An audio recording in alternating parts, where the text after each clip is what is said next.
कांग्रेस से निष्कासित होने के बाद आचार्य प्रमोद कृष्णम के बयान बहुत सुने जाते हैं। अपने बयानों में अब वे कांग्रेस पर हमला बोलते नजर आते हैं।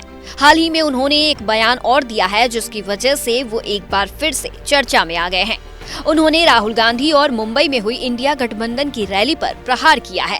पहले राहुल गांधी की भारत जोड़ो न्याय यात्रा पर हमला बोलते हुए उन्होंने कहा कि पहले वो कांग्रेस के वरिष्ठ नेताओं को न्याय दिलाएं।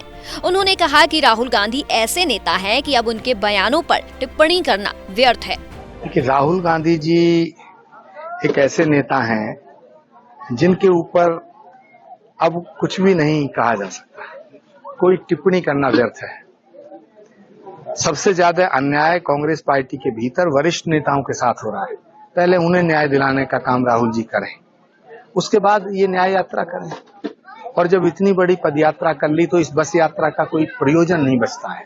तो मुझे लगता है राहुल जी जो कर रहे हैं वो अपने सर्वाइवल की लड़ाई लड़ रहे हैं और लड़ना भी चाहिए। वहीं आचार्य प्रमोद कृष्णम ने आगे इंडिया गठबंधन की मुंबई में हुई रैली पर भी तगड़ा प्रहार किया है।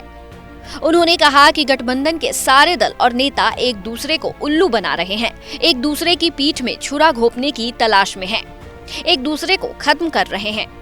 गठबंधन के सारे दल और सारे नेता एक दूसरे को उल्लू बना रहे हैं, एक दूसरे की पीठ में छुरा भोंकने की तलाश में है, एक दूसरे को खत्म कर रहे हैं। सब मिलकर नरेंद्र मोदी को हराएंगे, इनका ये इरादा नहीं है। एक दूसरे को निपटाने में लगे हैं। गठबंधन की शुरुआत किसने करी? नीतीश जी ने।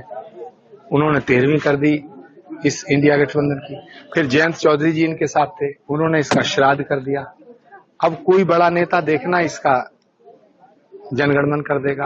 आचार्य प्रमोद कृष्णम ने कहा है कि 2024 का चुनाव देश का चुनाव है और देश की जनता नरेंद्र मोदी के साथ है।